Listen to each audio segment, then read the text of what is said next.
নমস্কার, আমি সঞ্চিতা। আমি যে শাড়িটা পরে আছি এটা হচ্ছে হ্যান্ডলুম শাড়ি। তোমাদের যদি পছন্দ হয়ে থাকে এই শাড়িটা তোমরা 7980584784 নাম্বারে বুক করতে পারো। এই শাড়িটা হচ্ছে ভীষণ হালকা, ভীষণই সুন্দর শাড়ি, বেবি পিঙ্ক কালারের শাড়ি। তোমাদের পছন্দ হলে ঝটপট করে তোমরা বুক করতে পারো। সেকেন্ড শাড়িটা হচ্ছে কলমকারি কটন। এই শাড়িটা যদি তোমাদের পছন্দ লাগে তোমরা স্ক্রিনে দেওয়ার নাম্বারে বুক করতে পারো। এটা হচ্ছে কটন শাড়ি, পুরো শাড়িটা হচ্ছে এরকম কাজ করা।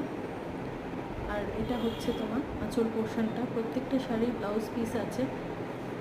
তোমাদের যদি পছন্দ হয়ে থাকে তোমরা আমাকে হোয়াটসঅ্যাপের মাধ্যমে বুক করতে পারো। পরবর্তী সময়ে তোমাদের যা রিকোয়ারমেন্ট আছে আমার কমেন্টের মাধ্যমে জানিও, আমি সেগুলো নিয়ে আসার চেষ্টা করব। সবাই ভালো থাকবে। নমস্কার।